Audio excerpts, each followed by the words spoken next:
आमले की छाया तले गूंजे प्रभु का नाम, हरि भजन से मिटे अंधेरा जगमग हो हर धाम।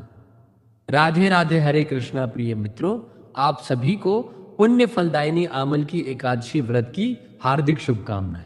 हिंदू पंचांग के अनुसार फाल्गुन मास की शुक्ल पक्ष की एकादशी तिथि को आमल की एकादशी के नाम से जाना जाता है। आमल की एकादशी को कुछ लोग आंवला एकादशी या रंग भरी ग्यारस भी कहते हैं। मित्रों, आमला की यानी आंवला को हमारे धर्म शास्त्रों में सर्वश्रेष्ठ स्थान प्राप्त है। कहा जाता है कि भगवान विष्णु की नाभि से ब्रह्मा जी की उत्पत्ति होने के बाद ब्रह्मा जी के मन में जिज्ञासा हुई कि वह कौन है, उनकी उत्पत्ति कैसे हुई है। इस प्रश्न का उत्तर जानने के लिए ब्रह्मा जी ने भगवान विष्णु की घोर तपस्या की। तपस्या से प्रसन्न होकर भगवान विष्णु ने ब्रह्मा जी को अपने अनंत और विराट स्वरूप के दर्शन दिए। विष्णु जी के ऐसे अद्भुत रूप को अपने सामने देखते ही ब्रह्मा जी की आंखों से आंसुओं की धारा बहने लगी और ब्रह्मा जी के आंसू भगवान विष्णु के चरणों पर गिरने लगे। उसी स्थान पर विष्णु जी के आंसुओं से आमलकी यानी आंवले का वृक्ष उत्पन्न हुआ। तब भगवान विष्णु ने ब्रह्मा जी से कहा कि आपके आंसुओं से उत्पन्न यह आंवले का वृक्ष और इसका फल मुझे सदा ही अति प्रिय रहेगा। जो भी भक्त आमल की एकादशी के दिन आंवले के वृक्ष की पूजा करेगा, उसके सभी पाप समाप्त हो जाएंगे और वह व्यक्ति अंत समय में मोक्ष प्राप्ति का अधिकारी होगा। मित्रों, तभी से आंवले की एकादशी के दिन आंवले के पेड़ की पूजा करने का विधान माना जाता है। आंवले के वृक्ष को भगवान विष्णु ने आदि वृक्ष के रूप में भी प्रतिष्ठित किया है, क्योंकि आंवले के वृक्ष के हर अंग जैसे जड़ से लेकर पत्ती तक में श्री हरि विष्णु का निवास स्थान माना गया है। इसलिए जातक के द्वारा इस दिन एकादशी का व्रत रखा जाता है और जगत के पालनहार श्री हरि विष्णु के साथ आंवले के पेड़ की पूजा की जाती है। इस दिन जातक को ब्रह्म मुहूर्त में उठकर और शौच एवं स्नान आदि दैनिक क्रियाओं से निवृत्त होकर व्रत का संकल्प लेना चाहिए। इसके बाद एक साफ सुथरे स्थान पर भगवान विष्णु की प्रतिमा स्थापित कर धूप दीप नैवेद्य आदि से भगवान विष्णु की पूजा करनी चाहिए एवं कथा सुननी चाहिए और अंत में पवित्र आंवले के पेड़ की पूजा भी करनी चाहिए। यदि आपके आसपास आंवले का वृक्ष उपलब्ध ना हो तो तुलसी के पवित्र वृक्ष की पूजा की जा सकती है। तो मित्रों, आज आंवले की एकादशी व्रत के शुभ अवसर पर हम आपको बहुत ही सुंदर कथा सुनाने जा रहे हैं। आशा करते हैं कि आप सभी भक्त इस कथा को प्रसन्न चित्त होकर सुनेंगे। तो मित्रों, कथा इस शुरू होती है। त्रेता युग का वह अत्यंत पावन समय था जब पृथ्वी पर धर्म अपने चारों चरणों पर स्थित था। प्रकृति अपने पूर्ण यौवन पर थी और संपूर्ण ब्रह्मांड में एक अलौकिक शांति और पवित्रता का वास था। नदियां अपने निर्मल जल से पृथ्वी को सींच रही थी और वन उपवन भांति भांति के सुगंधित पुष्पों और मीठे फलों से लदे हुए थे। ऐसे ही एक रमणीय और शांत वन में महर्षि वशिष्ठ का विशाल और भव्य आश्रम स्थित था। ये आश्रम ज्ञान, तपस्या और वैराग्य का एक महान केंद्र था। आश्रम के चारों ओर ऊंचे ऊंचे वृक्ष थे, जिनकी छांव में बैठकर ऋषि मुनि और उनके शिष्य नित्य वेदों का पाठ किया करते थे। यज्ञ की विधियों से उठने वाला पवित्र धुआं पूरे वातावरण को शुद्ध और सुगंधित कर रहा था। वहां हिंसक पशु भी अपना स्वाभाविक बैर भूलकर एक दूसरे के साथ प्रेम पूर्वक विचरण करते थे। इसी तपोवन में एक दिन सूर्यवंश के महान प्रतापी राजा मांधाता पधारे। राजा मांधाता, जो अपने धर्म, न्याय और पराक्रम के लिए तीन लोकों में विख्यात थे, आज एक साधारण शिष्य की भांति अत्यंत नम्रता और विनय के साथ अपने गुरु के दर्शनों की अभिलाषा लेकर आए थे। उन्होंने अपने राजसी वस्त्रों और आभूषणों का त्याग कर रखा था और उनके मुख पर वैराग्य और जिज्ञासा का एक अद्भुत तेज झलक रहा था। आश्रम में प्रवेश करते ही राजा मांधाता ने दूर से ही महर्षि वशिष्ठ को एक वट वृक्ष के नीचे ध्यानमग्न बैठे देखा। महर्षि का मुखमंडल ब्रह्म तेज से दमक रहा था। मांधाता ने अत्यंत श्रद्धा पूर्वक आगे बढ़कर महर्षि के चरणों में साष्टांग दंडवत प्रणाम किया। उनके नेत्रों से अश्रु बह निकले, जो उनके हृदय में उमड़ रही गुरु भक्ति के प्रतीक थे। जब महर्षि वशिष्ठ ने अपने नेत्र खोले और अपने परम प्रिय शिष्य मांधाता को अपने चरणों में देखा तो उनका हृदय वात्सल्य से भर गया। उन्होंने मांधाता को उठने का संकेत किया और उन्हें आशीर्वाद दिया। तब राजा मांधाता ने अत्यंत विनम्र और गदगद स्वर में हाथ जोड़कर प्रार्थना करते हुए कहा, हे परम पूजनीय गुरुदेव, हे ज्ञान के अथाह सागर और करुणा के निधान, यदि आप मुझ पर और मेरी इस अकिंचन गुरु भक्ति से तनिक भी प्रसन्न हैं, तो आज मुझ पर अपनी अहत्य की कृपा करने का कष्ट करें।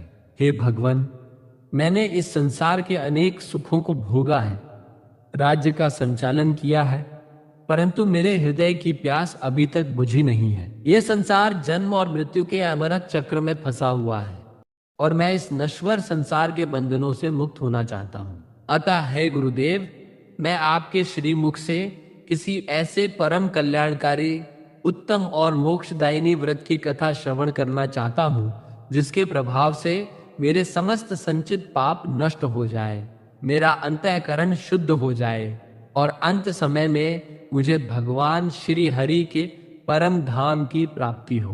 कृपा कर मुझे उस परम व्रत का ज्ञान प्रदान करें जिससे मेरा पूर्ण कल्याण हो सके।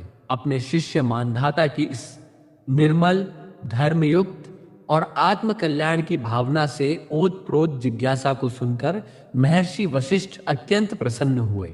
उनके होठों पर एक दिव्य और शांत मुस्कान छा गई। उन्होंने मांधाता के मस्तक पर अपना आशीर्वाद भरा हाथ रखते हुए कहा, ए राजन, तुम्हारी यह जिज्ञासा अत्यंत उत्तम और सभी के लिए मंगलकारी है। जो राजा अपनी प्रजा के भौतिक सुखों के साथ साथ अपने और अपनी प्रजा के आध्यात्मिक कल्याण के प्रति भी सचेत रहता है, वही सच्चा शासक है। आज मैं तुम्हारे इस प्रश्न से अत्यंत संतुष्ट हूँ। हे मांधाता, सुनो, मैं तुम्हें आज सभी व्रतों में सर्वश्रेष्ठ, परम पुण्यदायी और अंत समय में निश्चित रूप से मोक्ष प्रदान करने वाले आमलकी एकादशी व्रत का अद्भुत वर्णन सुनाता हूँ। यह व्रत भगवान विष्णु को अत्यंत प्रिय है और इसके श्रवण मात्र से ही कोटि कोटि जन्मों के पाप भस्म हो जाते हैं। परंतु हे राजन, एक बात का विशेष ध्यान रखना, इस पवित्र कथा को अत्यंत ध्यान पूर्वक एकाग्र चित्त होकर और पूरा सुनना, क्योंकि इस संसार में अधूरा ज्ञान कभी फलदायी नहीं होता, बल्कि वह अज्ञान से भी अधिक घातक सिद्ध होता है। इसलिए जब तक यह कथा पूर्ण न हो, तुम्हारा मन और तुम्हारी आत्मा केवल भगवान श्री हरि और इस कथा में ही लीन रहनी चाहिए। राजा मांधाता ने पुनः हाथ जोड़कर और मस्तक झुकाकर संकल्प लेते हुए कहा, हे गुरुदेव, आपका आदेश शिरोधार्य है। मैं इस परम पवित्र कथा को पूरे मनोयोग, पूर्ण एकाग्रता और अटूट श्रद्धा के साथ श्रवण करूंगा। मेरा मन एक क्षण के लिए भी यहाँ वहां नहीं भटकेगा। कृपया आप इस महान कथा का प्रारंभ करें और मेरे अज्ञान के अंधकार को दूर करें। महर्षि वशिष्ठ ने अपने नेत्र मूंदे अपने हृदय में भगवान श्री हरि विष्णु के चतुर्भुज स्वरूप का ध्यान किया और फिर अपनी गंभीर और मधुर वाणी में कथा का आरंभ करते हुए बोले, हे राजन, प्राचीन काल की बात है, इस पृथ्वी पर एक अत्यंत विशाल, समृद्ध और अलौकिक नगर हुआ करता था जिसका नाम वैदिक नगर था। यह नगर अपने नाम के ही अनुरूप गुणों से संपन्न था। ऐसा प्रतीत होता था मानो साक्षात स्वर्ग ही इस पृथ्वी पर उतर आया हो। इस नगर की सुंदरता और भव्यता का वर्णन शब्दों में करना अत्यंत कठिन है। नगर के चारों ओर विशाल और अभेद्य प्राचीर दीवारें थीं, जो स्वर्ण और रत्नों से जड़ी हुई थी। नगर के द्वार इतने विशाल थे कि वहां से देवताओं के रथ भी आसानी से गुजर सकते थे। नगर के भीतर चौड़ी और स्वच्छ सड़कें थीं, जिनके दोनों ओर छायादार और फलदार वृक्ष लगे हुए थे। हर चौराहे, हर घर और नगर के कोने कोने से दिन रात केवल वेदों की मंगलमय और पवित्र ध्वनियां गूंजती रहती थीं। ऐसा लगता था मानो स्वयं माता सरस्वती इस नगर के कण कण में निवास करती हो। इस नगर की सबसे बड़ी विशेषता वहां का समाज और वहां के लोग थे। वैदिक नगर में ब्राह्मण, क्षत्रिय, वैश्य और शूद्र, चारों वर्णों के लोग बिना किसी भेदभाव, द्वेष या ईर्ष्या के अत्यंत प्रेम और भाईचारे के साथ एक ही परिवार की भांति निवास करते थे। सभी लोग अपने अपने वर्ण और आश्रम के अनुसार अपने कर्तव्यों का निष्ठापूर्वक पालन करते थे। ब्राह्मण नित्य वेदों का अध्ययन और अध्यापन करते थे। क्षत्रिय प्रजा की रक्षा के लिए सदैव तत्पर रहते थे। वैश्य ईमानदारी से व्यापार और कृषि करते थे और शूद्र समाज की सेवा में अपना योगदान देते थे। इस नगर के सभी निवासी अत्यंत धर्मपरायण, सत्यनिष्ठ और सदाचारी थे। वहां के लोग इतने पवित्र थे कि उस नगर की सीमा के भीतर दुराचार, पाप, छल कपट, चोरी, डकैती या नास्तिकता के लिए कोई स्थान ही नहीं था। वहां कोई भी व्यक्ति कभी झूठ नहीं बोलता था और न ही किसी दूसरे की संपत्ति पर बुरी नजर डालता था। चारों ओर केवल सद्गुणों का ही प्रकाश व्याप्त था। इस अलौकिक और पुण्यमयी नगर पर चंद्रवंश के एक अत्यंत महान, प्रतापी और तेजस्वी राजा का शासन था, जिनका नाम राजा चैत्ररथ था। राजा चैत्ररथ कोई साधारण मनुष्य नहीं थे। वे विद्या, धर्मपरायणता और न्यायप्रियता की साक्षात प्रतिमूर्ति थे। उनके मुख पर सूर्य के समान तेज और चंद्रमा के समान शीतलता एक साथ निवास करती थी। उनका शरीर बलिष्ठ था और वे सभी अस्त्र शस्त्रों और शास्त्रों की विद्या में निपुण थे। राजा चैत्ररथ के शासनकाल की महिमा केवल उनके राज्य में ही नहीं, अपितु दूर दूर के देशों और सातों द्वीपों तक फैली हुई थी। उनके राज्य की नीतियां इतनी उत्तम और न्यायपूर्ण थीं कि नगर में कोई भी व्यक्ति दरिद्र या भूखा नहीं था। राज्य में ऐसा कोई व्यक्ति नहीं था जिसके पास रहने के लिए घर, पहनने के लिए वस्त्र और खाने के लिए पर्याप्त भोजन ना हो। वहां कोई भी कंजूस नहीं था। लोग अपनी संपत्ति का एक बड़ा हिस्सा दान, पुण्य और परोपकार के कार्यों में लगाते थे। राजा चैत्ररथ के राज्य में कोई भी रोगी, पापी या अज्ञानी नहीं था। पूरी प्रजा अत्यंत सुखी, समृद्ध और संतुष्ट थी। राजा अपनी प्रजा को अपनी संतान के समान मानते थे और प्रजा भी राजा को पिता के समान सम्मान और प्रेम देती थी। राजा चैत्ररथ भगवान श्री हरि विष्णु के अनन्य और परम भक्त थे। उनका दिन भगवान की पूजा आराधना से ही आरंभ होता था और उसी पर समाप्त होता था। राजा की इसी भक्ति का प्रभाव था कि उनकी पूरी प्रजा भी भगवान विष्णु की परम भक्त बन गई थी। नगर चाहे कोई बालक हो, वृद्ध हो, स्त्री हो या पुरुष, सभी लोग नियमित रूप से और पूरी श्रद्धा के साथ हर एकादशी का व्रत रखते थे। एकादशी के दिन पूरा नगर भगवान विष्णु के भजनों और कीर्तन से गूंज उठता था। हर घर में भगवान की पूजा होती थी और कोई भी व्यक्ति उस दिन अन्न ग्रहण नहीं करता था। सभी लोग श्री हरि के चरणों में अपना प्रेम अर्पित कर महान पुण्य प्राप्त करते थे। इसी सुखद, शांत और भक्तिमय वातावरण में समय अपनी गति से बीतता जा रहा था। राजा और प्रजा दोनों ही धर्म के मार्ग पर चलते हुए अपने जीवन को सार्थक कर रहे थे। और फिर एक समय ऐसा आया जब प्रकृति अपने सबसे सुंदर रूप में प्रकट हुई। वह फाल्गुन का महीना था। वसंत ऋतु का आगमन हो चुका था और चारों ओर खिले हुए पलाश के फूल प्रकृति को एक लाल रंग की चादर से ढक रहे थे। हवाओं में एक अद्भुत सुगंध और शीतलता थी। इसी फाल्गुन मास के शुक्ल पक्ष में उस पावन तिथि का आगमन हुआ, जिसकी राजा और समस्त नगरवासी पूरे वर्ष अत्यंत बेसब्री से प्रतीक्षा किया करते थे। वह तिथि थी महान पुण्यदायिनी आमल की एकादशी। इस पावन दिवस के आते ही पूरे वैदिक नगर में एक अद्भुत उत्साह और आनंद की लहर दौड़ गई। राजा चैत्ररथ से लेकर राज्य के अंतिम व्यक्ति तक समस्त प्रजा, जिनमें बालक, वृद्ध, स्त्रियां और पुरुष सभी शामिल थे, ने अत्यंत आनंद पूर्वक और श्रद्धा के साथ इस आमलकी एकादशी के व्रत का पालन करने का संकल्प लिया। नगर के सभी घरों को स्वच्छ किया गया, द्वारों पर बंधनवार बांधे गए और चारों ओर सुगंधित जल का छिड़काव किया गया। पूरा नगर भगवान विष्णु के स्वागत के लिए सज-धज कर तैयार था और इसी के साथ इस महान व्रत की विधि और भगवान की आराधना का वह अद्भुत प्रसंग आरंभ होने वाला था, जिसने आने वाले समय में एक पापी के जीवन को भी हमेशा के लिए बदल कर रख दिया। फाल्गुन मास के शुक्ल पक्ष की वह अत्यंत मंगलमय और पुण्यदायिनी आमलकी एकादशी की भोर का उदय हुआ। संपूर्ण वैदिक नगर आज एक नववधू की भांति सजा हुआ था। सूर्यदेव की प्रथम रश्मियों के साथ ही नगर के हर घर से शंख और घंटों की पवित्र ध्वनि गूंजने लगी थी। राजा चैत्ररथ ने ब्रह्म मुहूर्त में उठकर पवित्र नदियों के जल से स्नान किया और श्वेत रेशमी वस्त्र धारण किए। उनके मुखमंडल पर आज राजसी तेज से अधिक एक सच्चे भक्त की विनम्रता और श्रद्धा छाई हुई थी। राजा ने अपने मंत्रियों, विद्वान ब्राह्मणों और नगर के समस्त प्रजा के साथ मिलकर भगवान श्री हरि विष्णु के भव्य मंदिर की ओर प्रस्थान किया। यह कोई साधारण यात्रा नहीं थी, बल्कि ये तो मानो पूरी अयोध्या का प्रभु श्री राम के दर्शनों के लिए उमड़ पड़ना था। मार्ग में चारों ओर सुगंधित पुष्पों की वर्षा हो रही थी और पूरी प्रजा नारायण नारायण के जयकारे लगा रही थी। जब ये विशाल जनसमूह भगवान विष्णु के उस अत्यंत प्राचीन और भव्य मंदिर में पहुंचा, तो वहां का दृश्य अत्यंत अलौकिक था। मंदिर के ठीक मध्य में एक अत्यंत विशाल और हरा भरा धात्री वृक्ष अर्थात आंवले का वृक्ष स्थित था। यह वृक्ष केवल एक पेड़ नहीं था, बल्कि साक्षात देवताओं का निवास स्थान माना जाता था। राजा चैत्ररथ ने अपने विद्वान पुरोहितों के निर्देशन में उस पवित्र धात्री वृक्ष के नीचे विधि पूर्वक एक पूर्ण कुंभ जल से भरा पवित्र घड़ा स्थापित किया।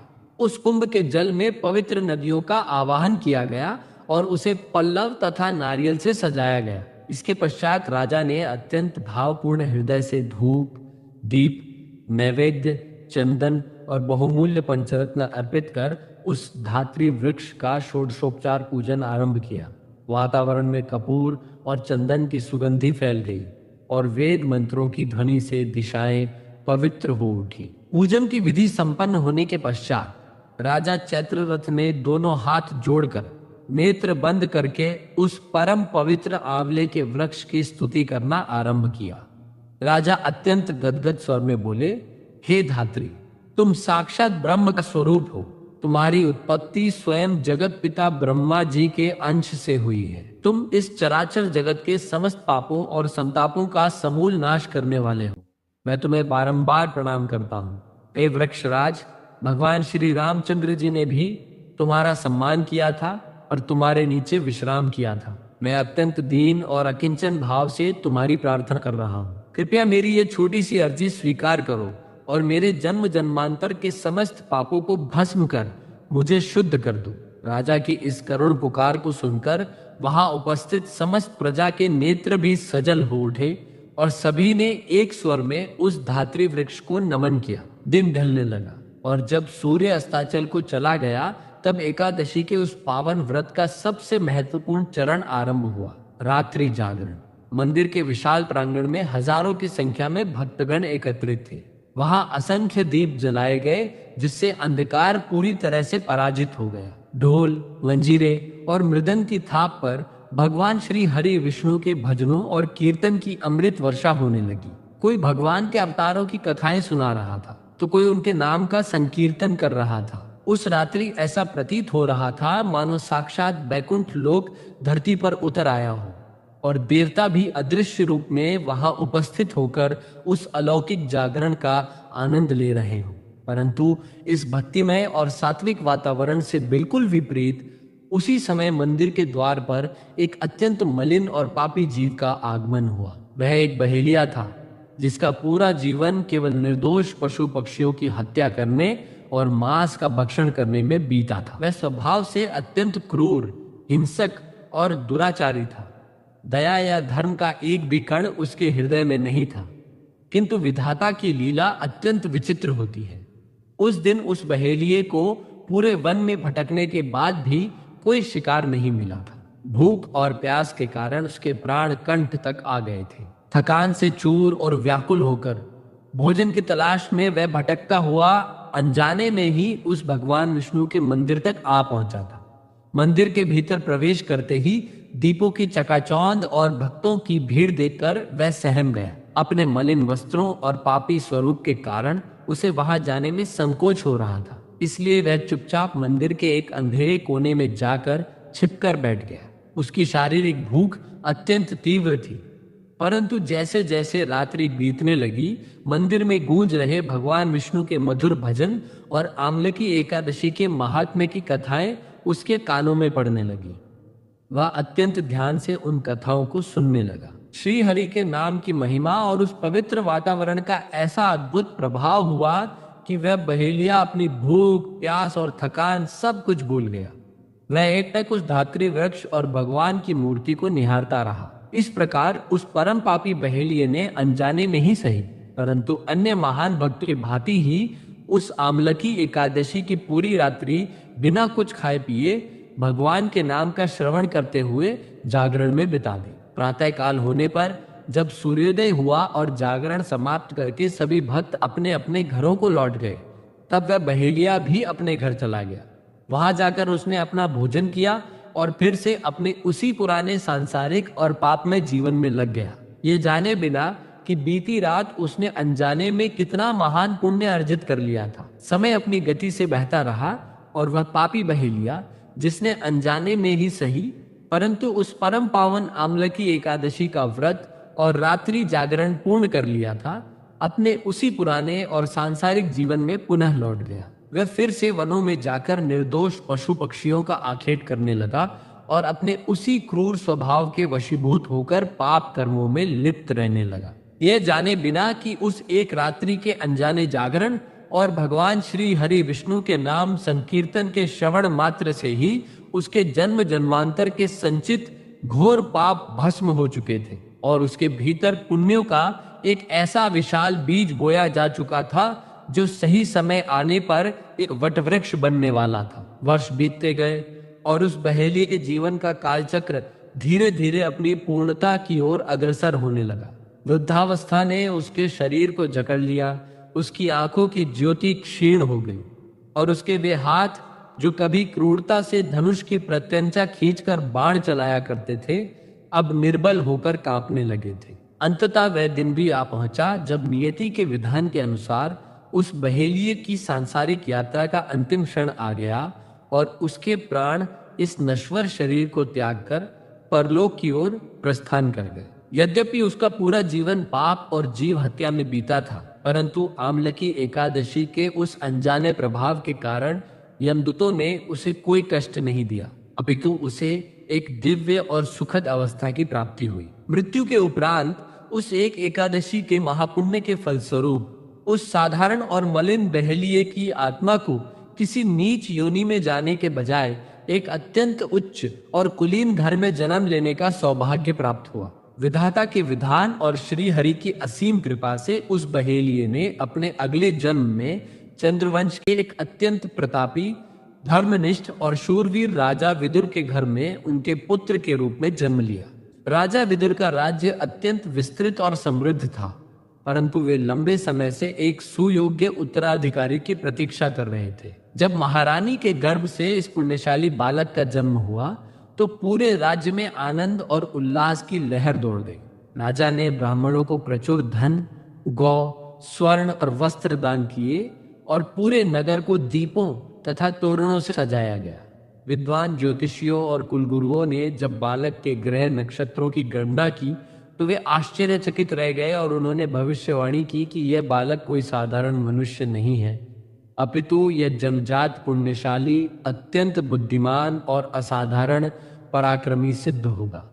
इस तेजस्वी बालक का नाम वसुरथ रखा गया। यद्यपि आपने अपनी कथा में उसे अज्ञानतावश बदसूरत कहा है, परंतु वास्तव में वह बालक जन्म से ही अत्यंत सुंदर, मनमोहक और अलौकिक कांति से युक्त था। जैसे जैसे राजकुमार वसुरथ बड़ा होने लगा, उसके भीतर छिपे हुए वे दिव्य गुण भी प्रस्फुटित होने लगे जो उसे पिछले जन्म के आमल की एकादशी व्रत के प्रभाव से प्राप्त हुए थे।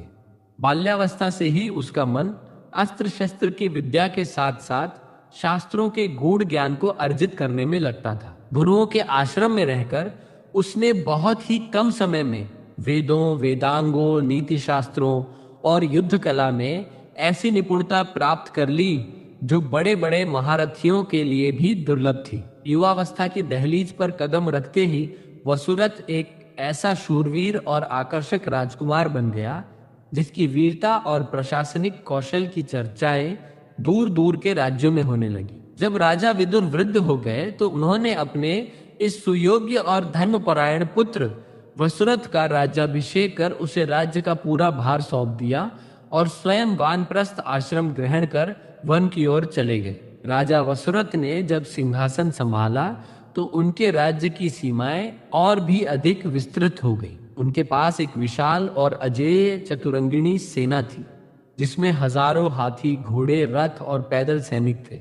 उनके कुशल और न्यायपूर्ण शासनकाल में उनका साम्राज्य 10,000 ग्रामों तक फैल गया और उनका पूरा राज्य धन, धान्य, स्वर्ण और मोतियों से परिपूर्ण हो गया। राजा वसुरथ का व्यक्तित्व इतना विशाल और बहुआयामी था कि लोग उनके भीतर देवताओं के गुणों के दर्शन करते थे। उनका राजसी तेज आकाश में चमकने वाले मध्यकाल के सूर्य के समान प्रखर था, जिसके सामने शत्रु कभी आंख उठाकर देखने का साहस नहीं कर पाते थे।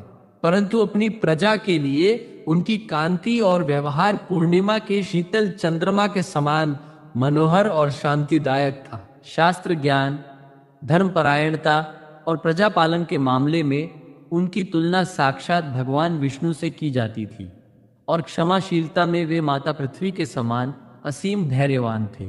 राजा वसुरथ अत्यंत धर्मपरायण, सत्यनिष्ठ और कर्मवीर थे। उनके हृदय के अंतःकरण में सदैव श्री हरि विष्णु की अटूट भक्ति समाई रहती थी, और उनका हर कार्य भगवान को ही समर्पित होता था। उनके राज्य में न्याय का तराजू इतना संतुलित था कि राजा और एक साधारण निर्धन प्रजाजन के लिए कानून एक समान था।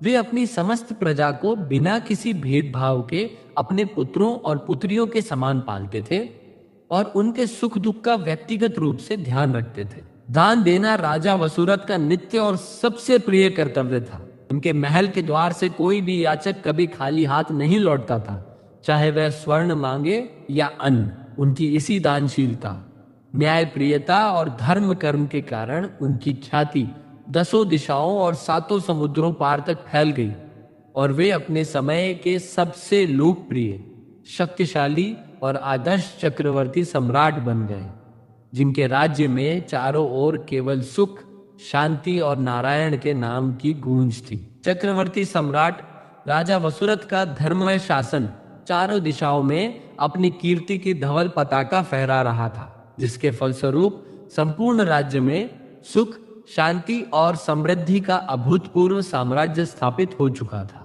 एक दिन राजा वसुरथ के मन में शिकार करने की इच्छा जागृत हुई, और वे अपने शूरवीर सैनिकों, अंगरक्षकों और अत्यंत विश्वास पात्र मित्रों की एक विशाल टुकड़ी के साथ अस्त्र शस्त्रों से सुसज्जित होकर अपने राज्य की सीमा से लगे हुए एक अत्यंत घने, दुर्गम और भयंकर वन की ओर निकल पड़े।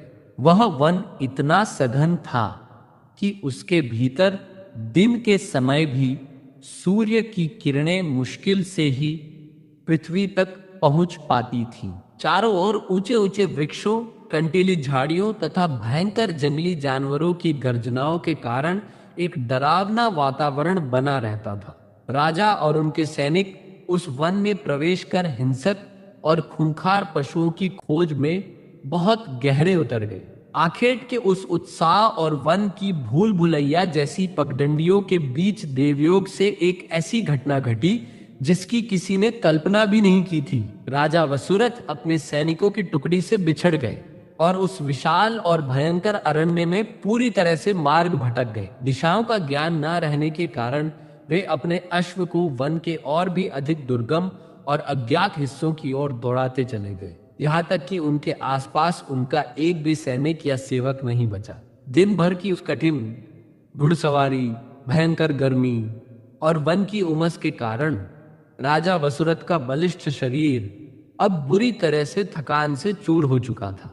उनके होंठ प्यास से सूख रहे थे और शरीर पसीने से लथपथ था। जब उन्हें कोई मार्ग या जल का स्रोत नहीं दिखाई दिया तो थकान से व्याकुल होकर वे अपने अश्व से नीचे उतर आए और उस निर्जन वन में एक अत्यंत विशाल, घने और छायादार वृक्ष के नीचे जा पहुंचे। उस शूरवीर और धर्मपरायण राजा के हृदय में भय का लेश मात्र भी स्थान नहीं था।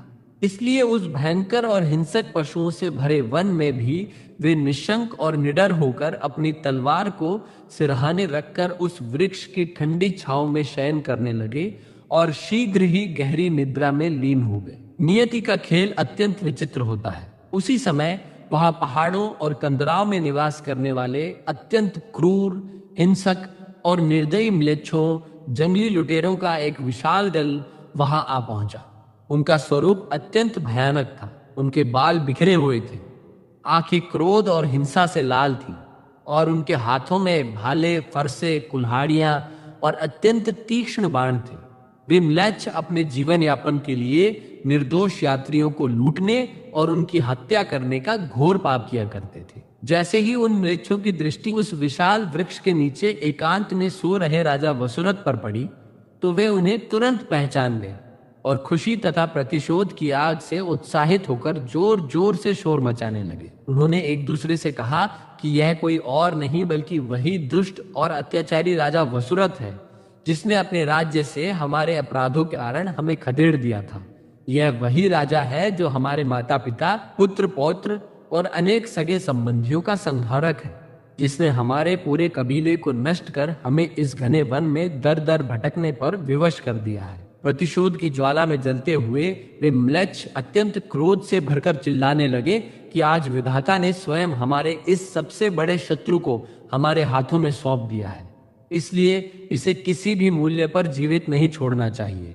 इसे यहीं इसी क्षण मार डालो, मारो मारो और काटो काटो का भयंकर कोलाहल करते हुए वे सभी क्रूर म्लेच्छ अपनी पूरी शक्ति और भयंकर क्रूरता के साथ सोते हुए राजा की ओर दौड़े और दूर से ही अपने अत्यंत तीक्ष्ण और प्राणघातक अस्त्र शस्त्र उस निहत्थे राजा पर टेकने लगे। किंतु उस क्षण वहां एक ऐसा अलौकिक और अविश्वसनीय चमत्कार घटित हुआ जिसे देखकर उन म्लेच्छों की आंखें फटी की फटी रह गईं। पूर्व जन्म में अनजाने में ही सही, परंतु उस आमल की एकादशी के महान व्रत और भगवान श्री हरि विष्णु के रात्रि जागरण के प्रताप से राजा वसुरथ के शरीर के चारों ओर एक अत्यंत शक्तिशाली, अदृश्य और दिव्य तेजपुंज का एक अभेद्य सुरक्षा कवच बन चुका था। जैसे ही उन म्लेच्छों के फेंके हुए घातक हथियार, भाले, फरसे और विष बुझे बाण राजा वसुरथ के शरीर को स्पर्श करने के लिए उनके निकट पहुंचते, वे उस दिव्य सुरक्षा कवच से टकराकर क्षण भर में ही जलकर भस्म हो जाते थे। वे कठोर और जानलेवा हथियार राजा के उस अलौकिक तेज और ईश्वरीय शक्ति के आगे सूखे तिनकों के समान निर्बल और प्रभावहीन सिद्ध हो रहे थे, और राजा वसुरथ उस भयंकर आक्रमण के बीच भी अत्यंत शांति से अपनी निद्रा में लीन थे, मानो उनके आसपास कोई कोलाहल हो ही नहीं रहा हो। अपने अचूक अस्त्र शस्त्रों को इस प्रकार हवा में राख होते देख वे क्रूर म्लेच्छ बुरी तरह से भयभीत हो उठे। उनका क्रोध अब भयंकर आतंक में बदल चुका था, क्योंकि जब उन्होंने देखा कि उनके फेंके हुए अस्त्र न केवल भस्म हो रहे हैं, बल्कि कुछ अस्त्र तो दिशा बदलकर वापस उन्हीं की ओर तीव्रता से लौटकर उन पर ही प्रहार कर रहे हैं, तो उनके पैरों तले जमीन खिसक गई। उनके भीतर का सारा साहस और क्रूरता क्षण भर में ही क्षीण हो गई।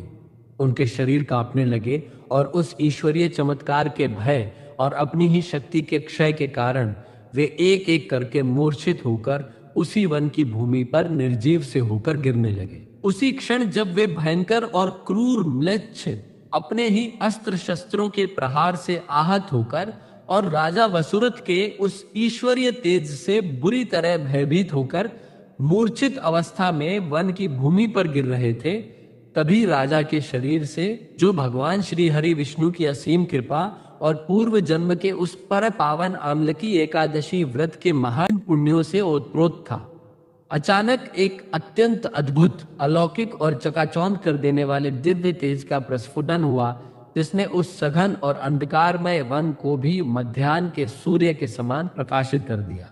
और उसी परम शक्तिशाली ईश्वरीय तेजपुंज के मध्य से एक अत्यंत रहस्यमयी और अलौकिक स्वरूप वाली दिव्य स्त्री शक्ति प्रकट हुई, जिसका स्वरूप अत्यंत मनमोहक और सुंदर होने के साथ साथ अत्यंत रोंगटे खड़े कर देने वाला और भयंकर भी था।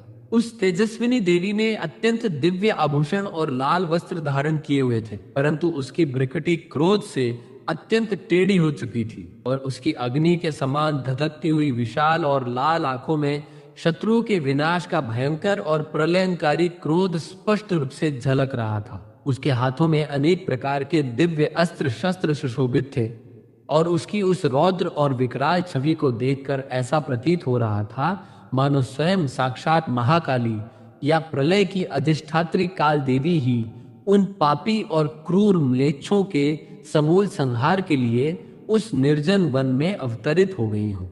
वह अलौकिक और अजय दिव्य स्त्री अत्यंत भयंकर गर्जना करते हुए और अपने नेत्रों से क्रोधाग्नि बरसाते हुए उन निर्दयी म्लेच्छों पर एक भूखी सिंहनी की भांति टूट पड़ी।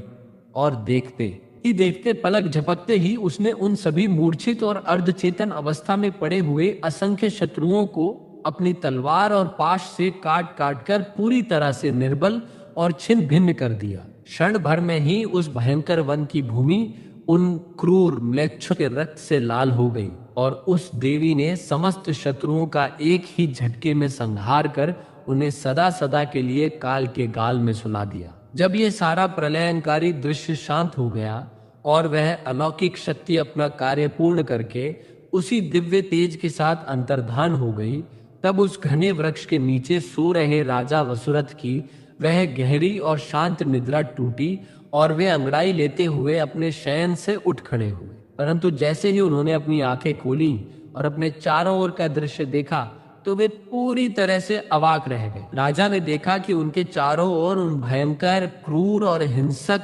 म्लेच्छ शत्रुओं के निष्प्राण और कटे फटे शव बिखरे पड़े हैं और पूरी भूमि उनके रक्त और अस्त्र शस्त्रों से पटी पड़ी है। ये देखकर शूरवीर राजा वसुरथ अत्यंत विस्मय और घोर आश्चर्य में पड़ गए और सोचने लगे कि आखिर मेरी इस गहरी निद्रा के दौरान इस भयानक और एकांत वन में इन सैकड़ों भयंकर शत्रुओं का वध किसने किया? वह कौन सी ऐसी परम शक्तिशाली और अदृश्य शक्ति है जो इस घोर संकट की घड़ी में बिना मांगे मेरी रक्षक बनकर आई? इस घने अरण्य में जहां मेरा एक भी सैनिक, सेवक या मित्र उपस्थित नहीं है, वहां ऐसा कौन है जो मेरा इतना बड़ा हितैषी और रक्षक सिद्ध हुआ, जिसने मेरे प्राणों की रक्षा के लिए इन आताताइयों का समूल नाश कर दिया?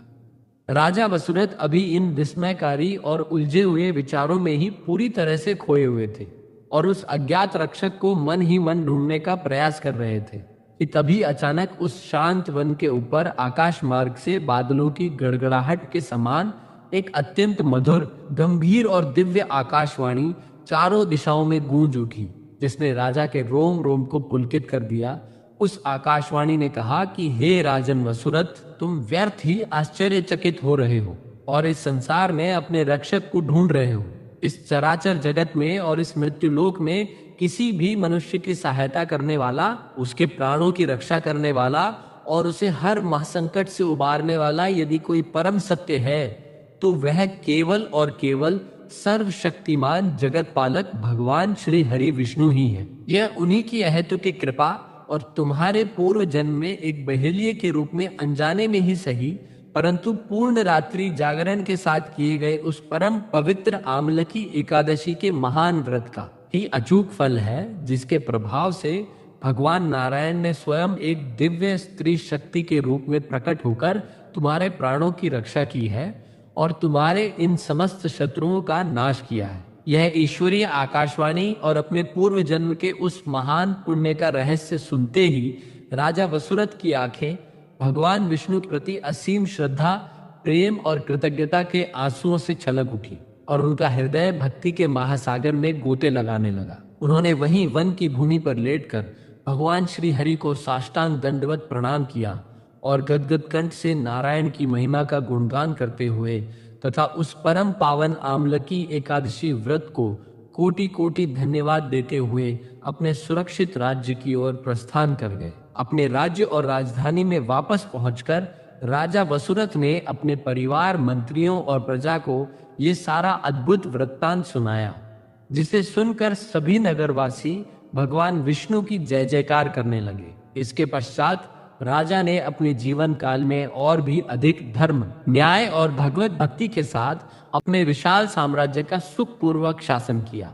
अनेक यज्ञ किए, दान पुण्य किए और जीवन भर हर एकादशी व्रत का निष्ठापूर्वक पालन करते हुए अंततः अपने सांसारिक जीवन की पूर्णता पर भगवान श्री हरि विष्णु के परम धाम वैकुंठ लोक को प्राप्त किया। महर्षि वशिष्ठ ने इस अत्यंत अद्भुत और कल्याणकारी कथा को पूर्ण करते हुए राजा मानधाता से कहा कि हे राजन, यह सब उसी परम पुण्यदायिनी आमल की एकादशी व्रत के महात्म्य का प्रत्यक्ष और अकाट्य फल है। जो भी मनुष्य इस मृत्युलोक में पूरी श्रद्धा, भक्ति और नियम के साथ इस महान एकादशी का व्रत करता है, रात्रि जागरण करता है और भगवान विष्णु तथा धात्री वृक्ष का पूजन करता है। वह जीवन के हर क्षेत्र में और हर कार्य में निश्चित रूप से सफलता प्राप्त करता है। उसका पूरा सांसारिक जीवन अत्यंत सुखमय, शांत और कल्याणकारी बन जाता है। वह अपने जन्म जन्मांतर के सभी ज्ञात अज्ञात पापों से पूरी तरह मुक्त हो जाता है। और इस व्रत का प्रभाव इतना महान और अनंत है कि अंततः उस व्रती को भगवान विष्णु के परम धाम की प्राप्ति होती है और वह जन्म मरण के चक्र से छूटकर मोक्ष और वैष्णव पद को प्राप्त कर लेता है। प्रिय भक्तजनों और मित्रों, यह थी उस परम पुण्यदायिनी और मोक्षदायिनी आमल की एकादशी व्रत की अत्यंत अद्भुत और पावन कथा, जिसके केवल श्रवण मात्र से ही मनुष्य के समस्त संचित पाप नष्ट हो जाते हैं और उसके जीवन में शुद्धता, सुख, शांति और धर्म का संचार होता है। जो भी भक्त इस व्रत का पालन करता है वह जीवन के सभी घोर संकटों और शत्रुओं से मुक्त होकर अंत में परम गति को प्राप्त करता है। इसलिए आइए हम सब मिलकर अत्यंत प्रेम, श्रद्धा और भक्ति भाव से भगवान श्री हरि विष्णु के उस परम पावन स्वरूप का स्मरण करें, उनके चरणों में अपने हृदय को समर्पित करें और उनकी कृपा के भागी बने। तो दोनों हाथ उठाकर और अत्यंत प्रेम से बोलो मित्रों, भगवान